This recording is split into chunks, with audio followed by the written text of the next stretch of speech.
Alright, the date is Monday, May 14th, 2018. Over the past week and a few days, I added some capital to the portfolio to start to trade with. Last week I added about $1,000, and over this last weekend I added like another 500. So this last day, Monday, I actually started off pretty well, about 26, 27 up, and then I took a position in something I shouldn't have. I was hastily trying to just invest my money into something, and kind of made a mistake. Didn't really follow any rules. So what was it I invested in was a share of Tesla today, down 3% on the day. I got in around 301 and thought there was support at 300. Turns out the support is not until about 280. I'm not gonna panic sell it though, so I don't exactly need the capital right now, so I'm just gonna let it sit, see how it pans out here for the next couple weeks.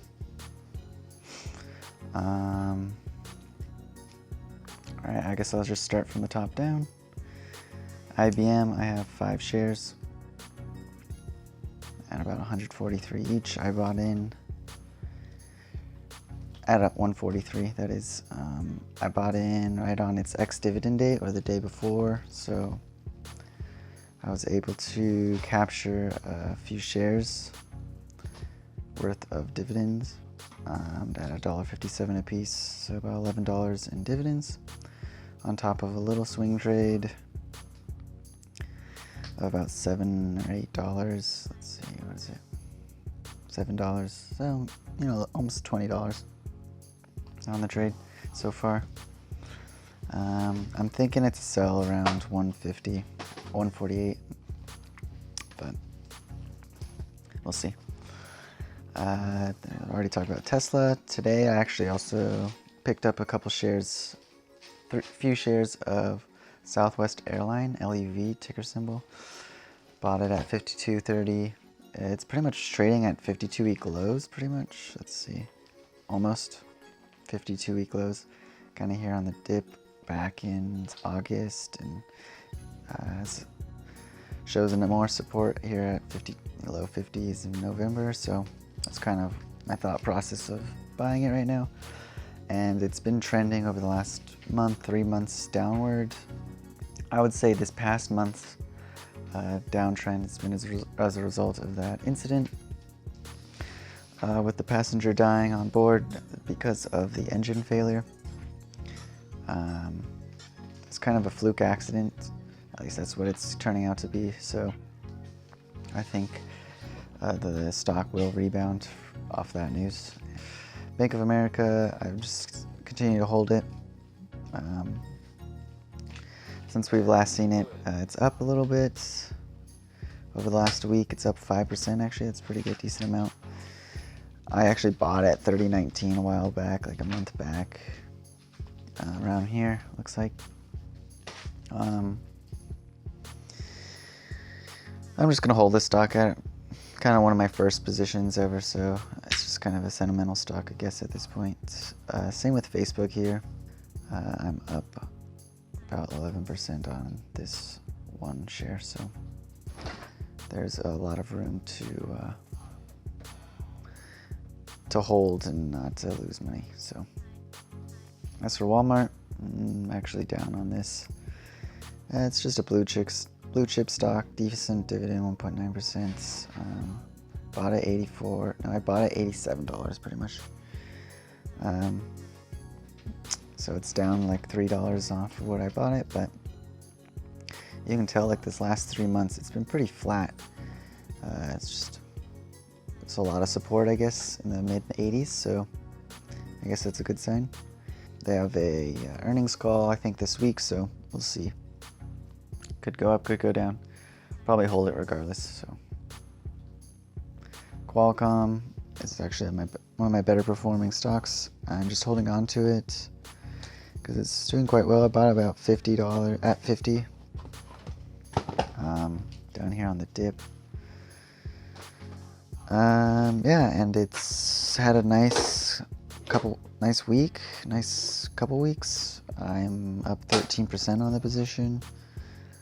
Yeah, I think it's a sell around $60, maybe a little under $60. I'd sell 59 something. I think I'll probably sell, maybe rebuy on a dip, but if I can get 20% gain on my position, then that'd be awesome.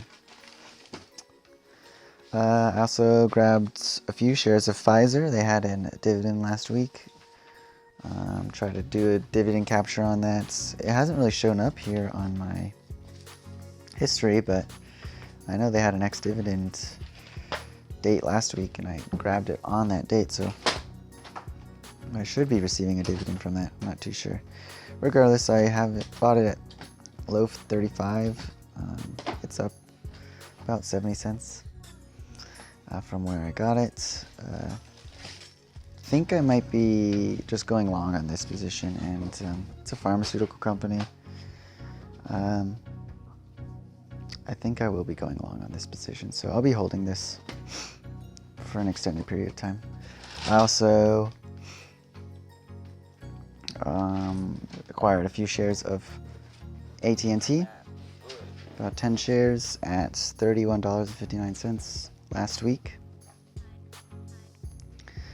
They're on a dip right now. They had support here, at least a little bit, at 32 back in November. They're pretty much running at 52-week lows, somewhere around it. And it's a blue chip company. There's a bunch of support here in the low or the high 20s. So worst comes to worst, I lose $3 on a share. It's not the end of the world, and it's got an awesome dividend yield of 5.067. So I have no problem holding this stock long term. And I do plan on actually adding my position with AT&T. Johnson & Johnson down on this position. I bought around 127 about a month ago. Thinking there was support here at the mid 120s. It just really hasn't done much. I think there still is support here at the mid 120s. Has not done much though, and yeah, I don't really know what to say here. I'm not really looking for crazy gains with Johnson & Johnson. It's just a long-term hold.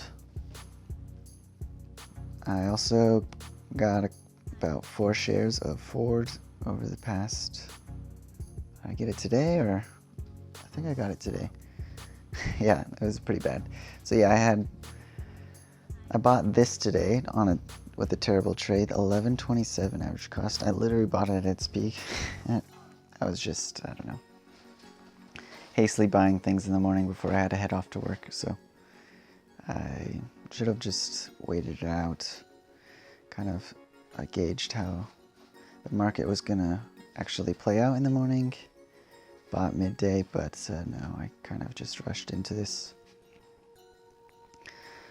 It's whatever. Blue chip stock, very low PE ratio, 5.817, high dividend yield, 4.8. I have no problem buying in the 11s on this stock and holding long term. This and AT&T, I definitely want to build a large position with and kind of just hold long term. I don't think they're going to go anywhere anytime soon.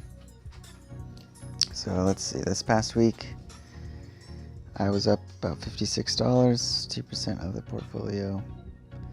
Although I didn't have about $500 last week, so most of those gains were made off of about $2,300 in capital, which would equate to a little more than 2% of the total portfolio, but whatever. Yeah, over the past month, up 120,